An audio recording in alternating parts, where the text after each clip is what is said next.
Living Room Logic. So, welcome back to another episode of Living Room Logic, and we've been covering a lot of really interesting stuff so far this season, a lot of things like psychology and a lot of ways to improve our life. But one thing that we do every single day that we don't consider probably enough is what we put into our body, and the best way to think about it and be educated on it to know how to best fulfill our diet. And I think a big part of that is trying to understand how the way food gets processed before it actually gets to us so we can make more informed choices. And in order to discuss this and to learn about it today, I'm very, very happy to talk to Professor Alan Kelly. He's a professor in the School of Food and Nutritional Science in the University College Cork, but I actually know him more so from Twitter puns, which is where I more often see him, and a few books that I've scanned looking at science communication, which, as everyone knows, is very important to me and I find very, very interesting. So I'm really looking forward to speaking to you. But I think we'll dive straight in, because I think there's a lot of misconceptions about the phrase processed food, and I'd like to address that straight away, because when I think of processed food, I think of chicken nuggets, which are chicken nuggets, but the whatever aspect that was chicken has been completely changed, and somehow we're being told that it just resembles meat, but we're not too sure. And when I hear processed food, I also think that's not healthy.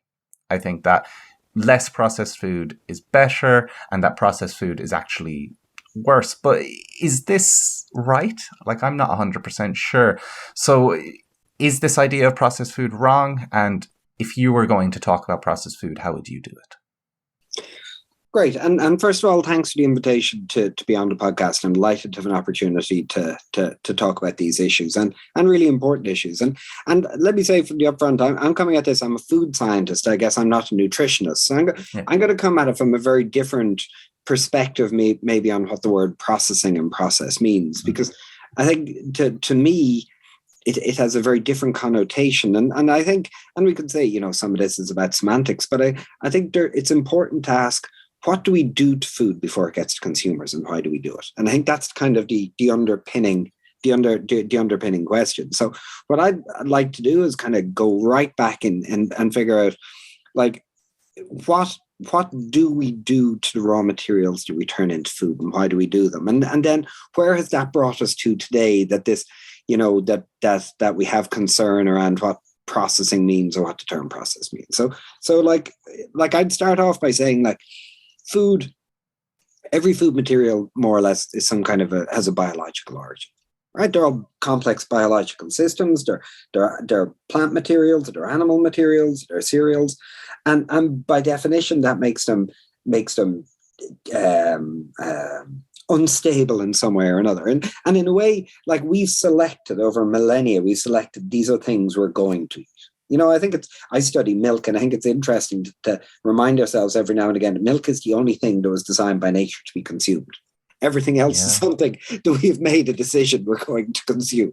And we've made those decisions over a very long period of time, right? But like, everything we consume is because it's nutritious for us. And one of the kind of unavoidable facts is what makes it suitable for us, in many cases, makes it attractive to things which could cause us problems, particularly microorganisms, right? So if we look at food under a microscope, if we look at most food raw materials, they're literally thriving with life of one form or another, either coming from where we got it from or coming from contamination. And over thousands of years, we figured out that for food to be good for us to eat, to be safe, to be stable, to be able to transport it, we've had to transform it in one way or another. And that's what processing means to me, is transformation. It's transformation of the state of it, or the stability of it, or, number one, I think something that doesn't come out often enough in conversations about this is safety. And the number one reason we do things is to make our food safe to eat, right? So I'm going to go back, we could go all the way back. There was an interesting guy from Harvard, I think, called Richard Wrangham, who wrote a book about 10 or more years ago called Catching Fire. And he had a hypothesis that one of the key steps in the evolution of modern humans was the ability to cook our food. because basically, we're the only species who cooks our food before we consume it. And as a result, if we consumed only raw food, whether it be raw vegetables or raw meat, we would spend a huge amount of our bodily energy budget digesting it. Whereas by cooking it, we basically make it much easier to digest and absorb nutrients from.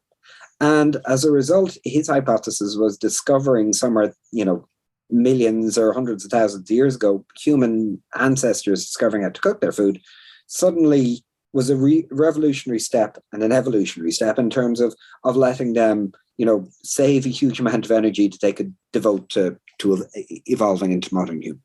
So, but if you go back then, if you speed up that like I've gone right back to the dawn of civilization, which is a big canvas to work from, but you speed it up. So, I'm not going to go through it in real time, but if we speed up a couple of, millennia, we get to, like even milk, meat, basic things that we learned to convert.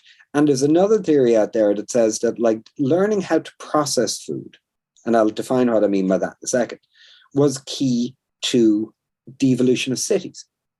Because if you weren't able to make food safe and make food last longer, because most food is inherently very perishable, then everybody would have to live on farms, and everyone would have to live where the food was produced, because they'd have to consume it almost immediately. Whereas the ability to make things last longer meant that they could be transported and people could have cities, because not everybody had to be a farmer. Because you could divide civilization into people who made the food and people who consumed food and did other things as well. And also like exploration and travel. Like if you weren't able to bring food with you, it limited your ability to move. So like going right through history, the ability to do things to food, to transform it in one way or another was very, very important, right? And when I go back to what do I mean by that? I mean, people have been doing the things we associate with the, modern food processing for a very, very long time, like cooking and then heating in one way or another, right? Refrigeration, keeping things cool, building cellars or underground compartments where the temperatures were lowered to make things last. Drying. Like it's thought, again, historians will argue that Incas in Peru basically knew how to freeze dry food, because they put it up on mountains where the pressure was quite low, and at night it'd be very cold and it would freeze. And in the morning, as it warmed up at low pressures, basically the water would evaporate. People have dried food, to make it last longer for a very long time. And so some of our most basic food preservation techniques, drying, heating, cooling, have been around for a very long time. But the most kind of maybe one that's been with us for a very long time has been chemical preservation. And like there's one we maybe could confront head on, and we could say, okay, there's one thing that consumers are always worried about. They talk about chemical preservatives in food. But some of our oldest ways of preserving food have been chemical preservation techniques.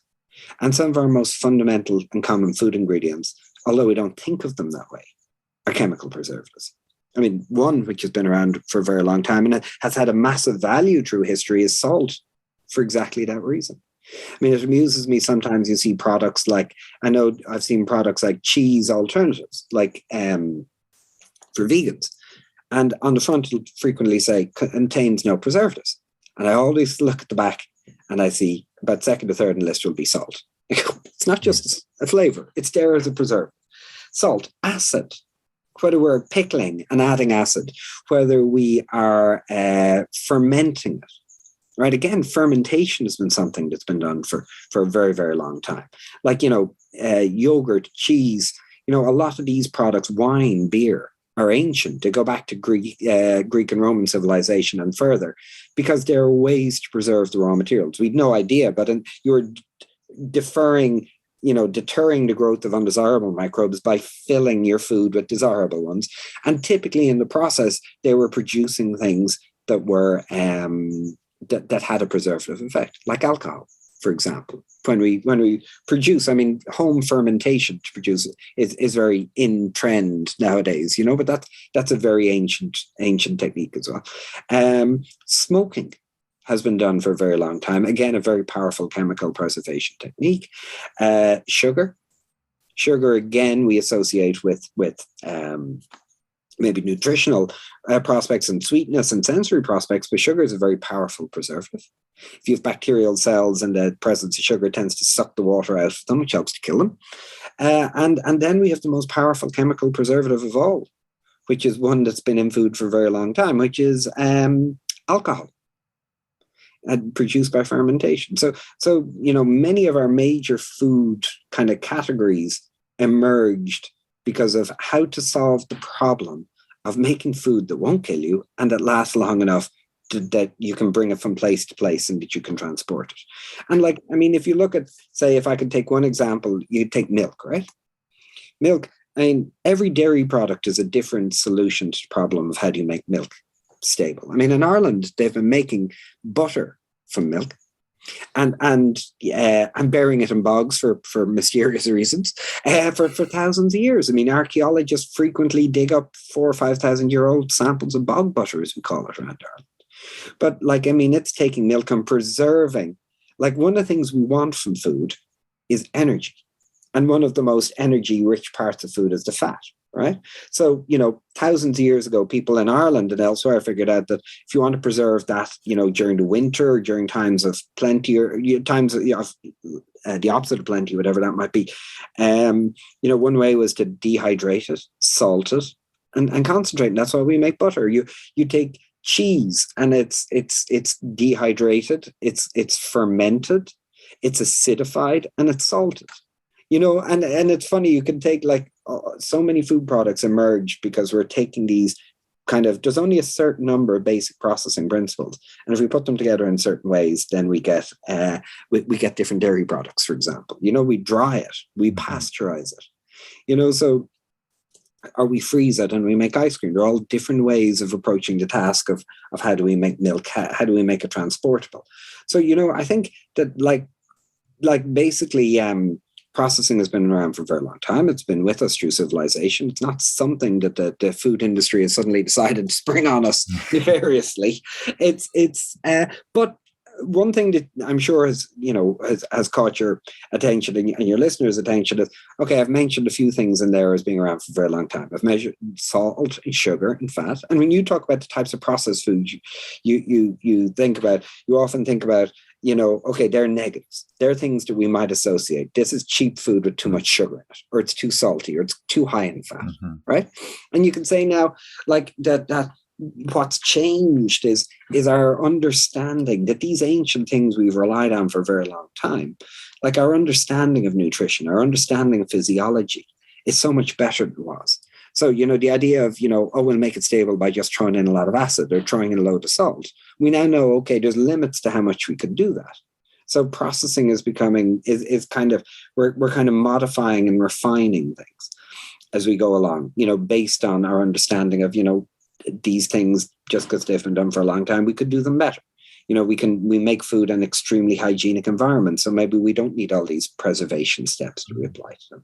So I think food is evolving very rapidly in recent years in response to both consumer demands and better nutritional understanding of what's good for us and what might be too much of a good thing, if you want to put it in those terms.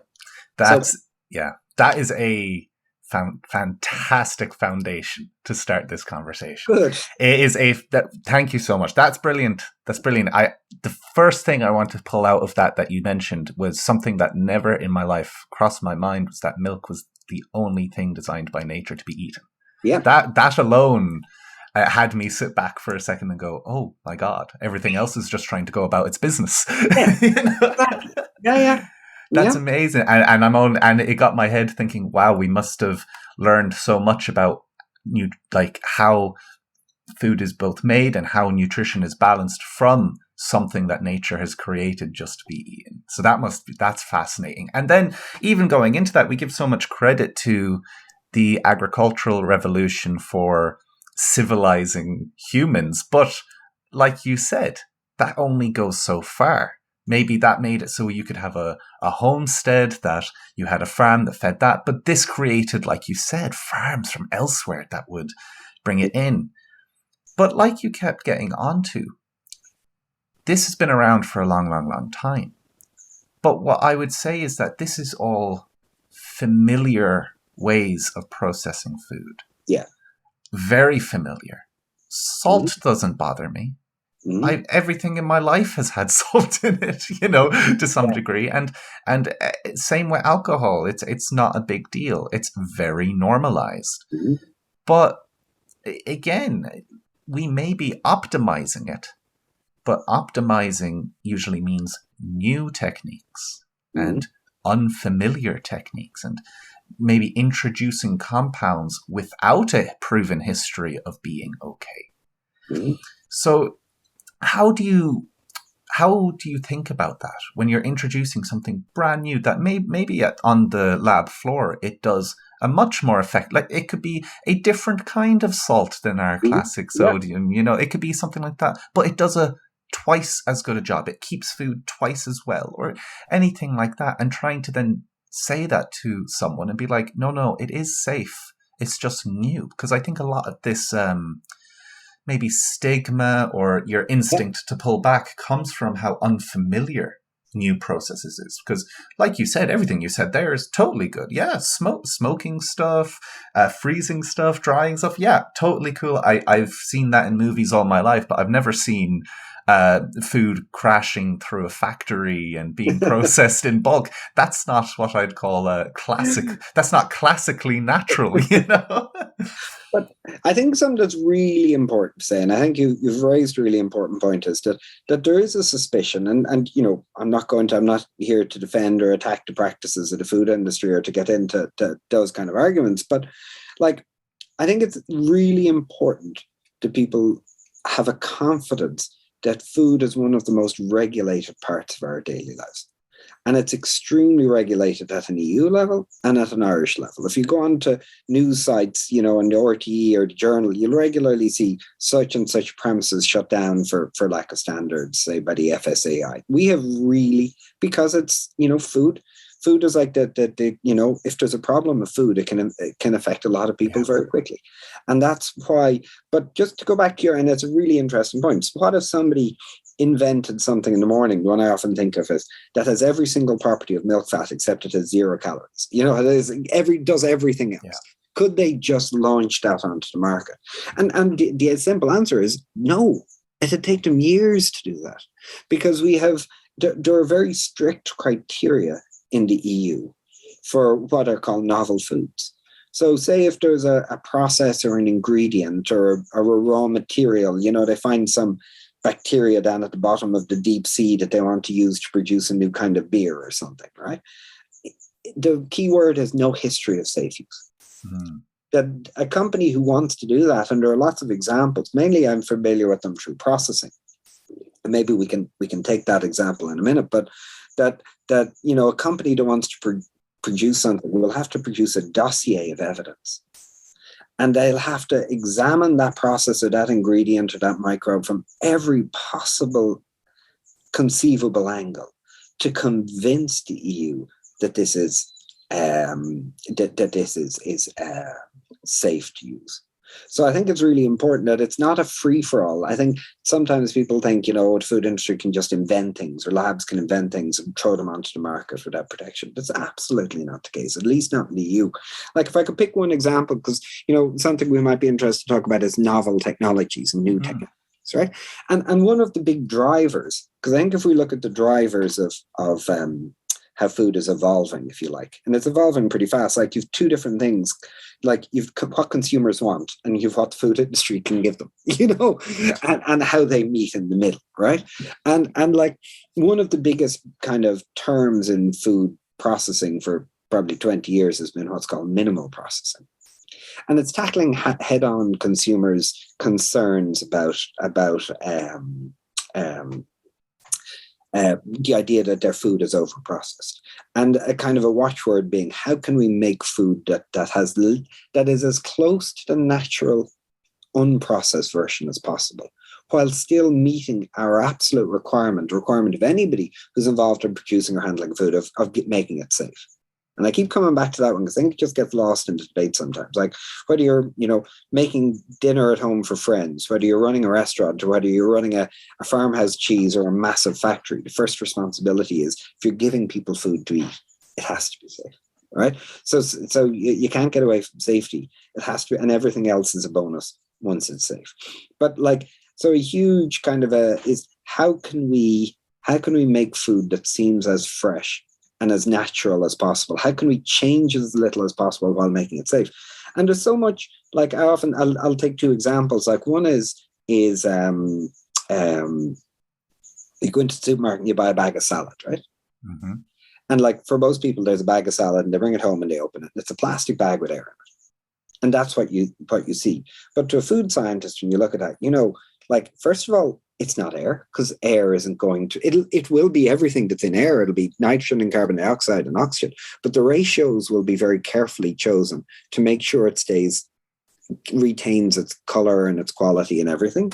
And the plastic will be very carefully chosen to make sure it protects the product and lets kind of the right gases and humidity and things in and out. So, every aspect of food is very carefully chosen to make sure it's as safe as possible. And often we don't appreciate or don't kind of realize what we're seeing. But the other example I want to talk about, because it links to the regulation issue, is something you might see on the market. I saw it the other day in Dunnes Stores, like kind of high-end juices, and you'll often see the term cold pressed juice, right? Mm-hmm.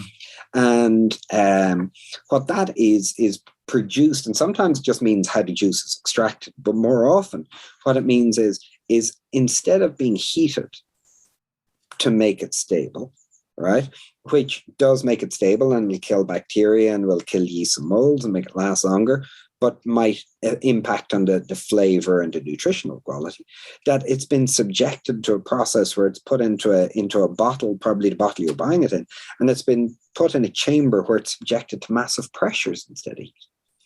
And this is a fascinating process because it does the good stuff that heat does, which is killing the bacteria and making it safe and making it last longer, but it doesn't impact on the nutritional and sensory quality. And so we go around the country and you can see on shop shelves cold pressed juice, and it'll say produced using high pressures. And what's like, if you go back about to mid 1990s, the first company, a big food company, wanted to use this, spent years trying to persuade the EU that this is safe to use, because they were the first people to want to use that process. And then that was for fruit. And then the next company who came along who wanted to use it in Spain, then it was launched for, the first application was in France for fruit. The second application was in Spain for meat.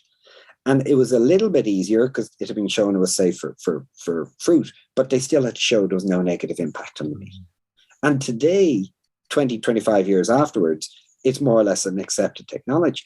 But that's a technology that had to fight its case before consumers were able to get access to those products, because it had to be proven that this is safe. So, that's an important point, and it's a nice illustration of the fact that it's not just an unregulated, companies can do whatever they want. It's a highly, highly regulated, and unless, and it's the same if it's the salt that isn't salty or the fat that isn't fatty, whatever it might be, we'll have to go through exactly the same process. That's really, really interesting to think about, because halfway through when you were talking, I just started picturing supermarkets more like pharmacies, that everything almost has gone through a similar process. Every aspect of it has gone through it.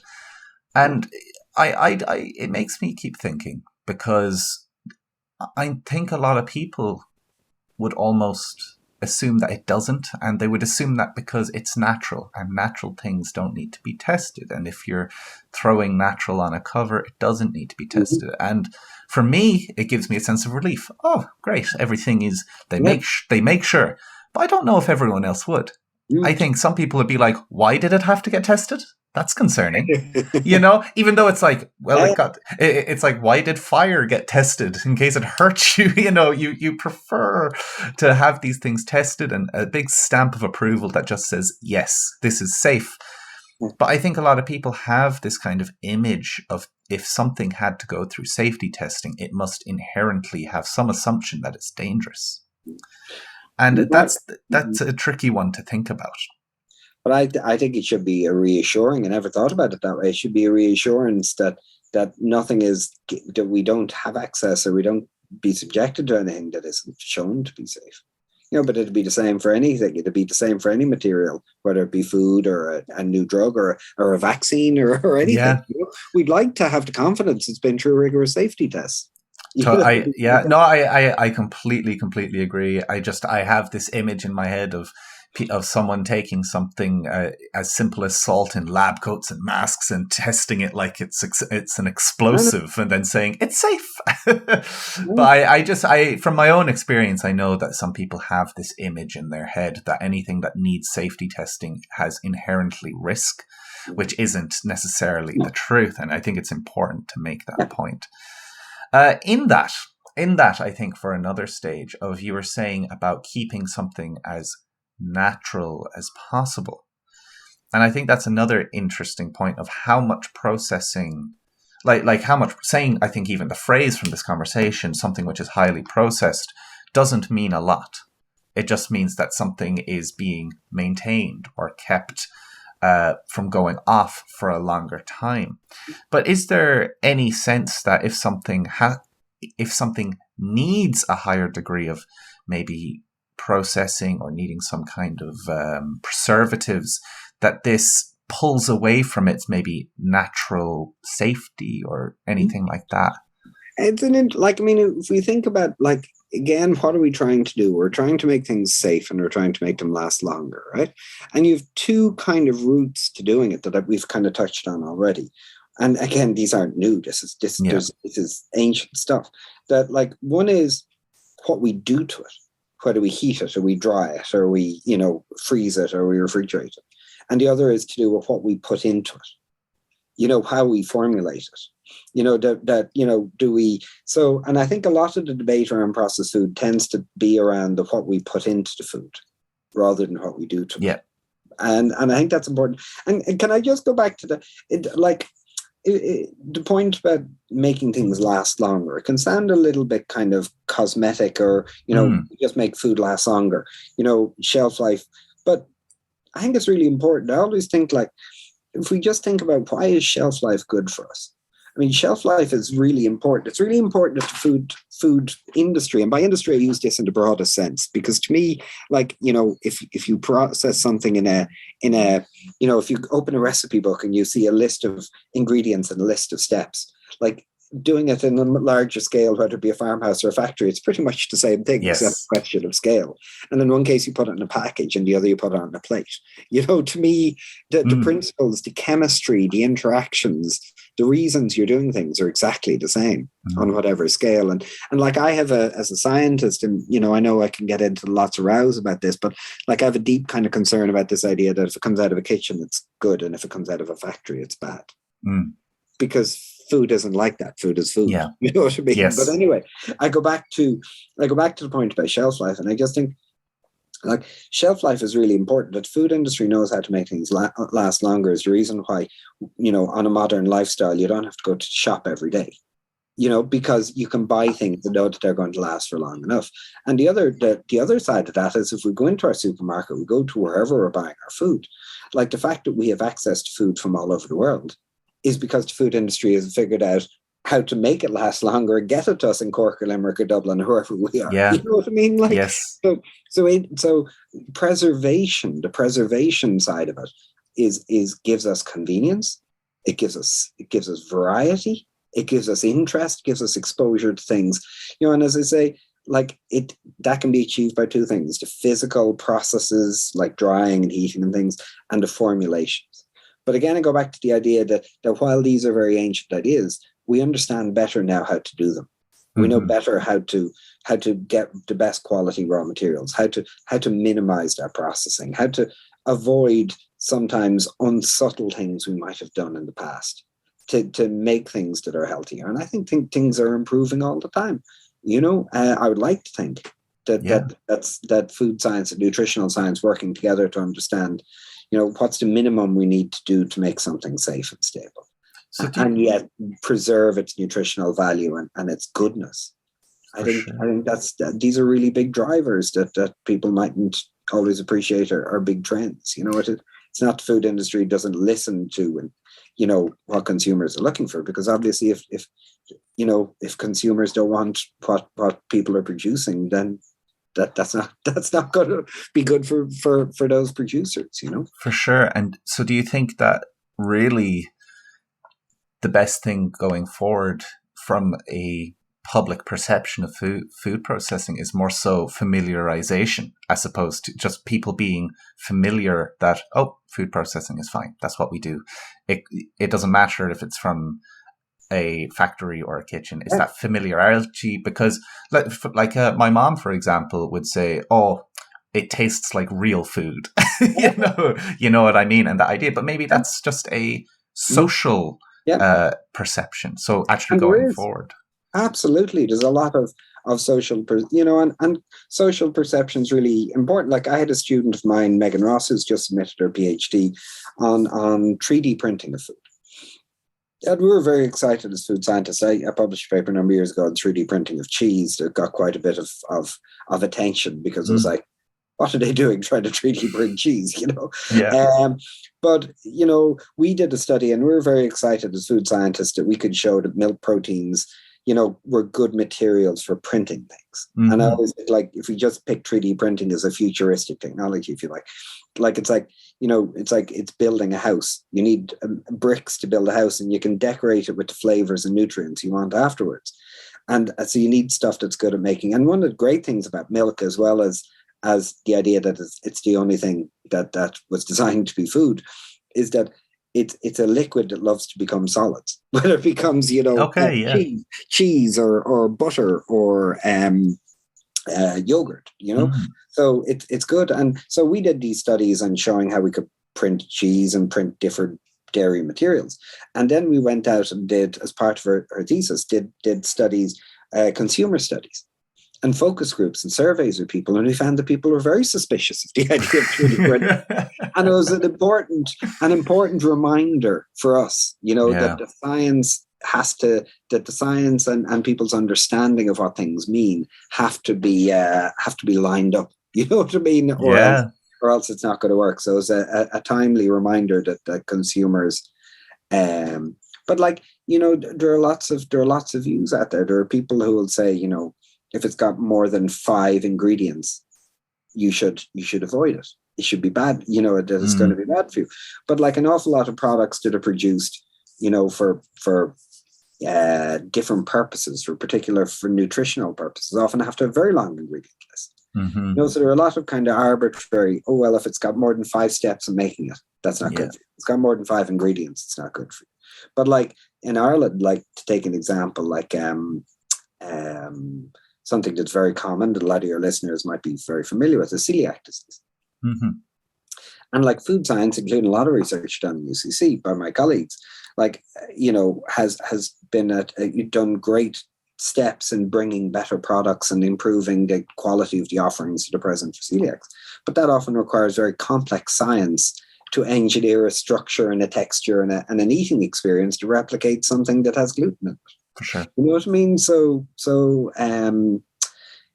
sometimes science it solves, what science is about, food science, no exceptions. It should be about solving problems, Yeah. And that's an example where food science has done a great job of designing new kinds of products for people. Yeah. You take the rise of veganism.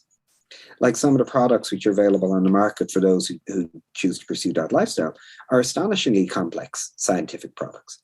Some of the products that are being like the Impossible Meat Burger, the Beyond Meat Burger, are very long ingredient lists to replicate the meat-like experience, and took years of research. There are people who are trying to make milk now in line with veganism without using cows in fermenters. And this is really 21st century biotechnology to address some of these challenges that people want. So on the one hand, for some reasons, people kind of feel the food as, we don't want science coming near our food. We don't want get those molecules out of my food. You know what I mean? Like, it's like, regularly surveys about, we don't want chemicals in food. And to me, that's fine, but what's left? Everything is a chemical. Fair, water, proteins, lipids, all chemicals. Like, every time you cook, like, like to me, like other interacting with food and handling food and cooking food is the most complex scientific thing we do every day, other than being alive. You know what I mean? Yes. Like when you cook something, you unleash a whole series of complex chemical reactions. Food isn't, but yet there's a kind of a rejection of science. But then on the other hand, you know, people put demands like, say, you know, having meat alternatives or milk alternatives, which require enormously complex scientific solutions. You know what I mean? Yes, for sure. There's a kind of a complex social place for science in the world of food at the moment. Absolutely. Just the idea. I'm thinking now of someone getting quite mad at even the comment of how vegetarian or vegan food may require a significant amount of science, even just to build it and to make this something which is possible, because it's inherently good. But I don't know how much people with that diet would almost agree with the processing side of it. But again, that's the whole discussion. What I'd like to close on now, and what I'd like, the last thing is, we've talked a lot about how maybe familiarization has been very good. Would you have any warnings of like what might be coming ahead in the world of food processing? Like 3D printing is a good one. It's very interesting. Is there anything else of the like to expect? No, I mean, I think that a lot of the core technologies the food industry used is like, you know, with the rare exception like 3D print, and there are lots of other ones, like there's using electricity, using pulsed electric fields to again kill bacteria without that. Because a lot of the kind of the drive is to do keep going back to do the basics, which are to make it safe and make it last longer. Mm-hmm. But try and avoid, you see, heat has been our go-to technology for thousands of years. Yeah. But heat is like a very blunt instrument. Yes. Because if you heat food, you kill bacteria, you know, you make it safe, you make it last longer, but you change the flavor, you change the color, you destroy nutrients.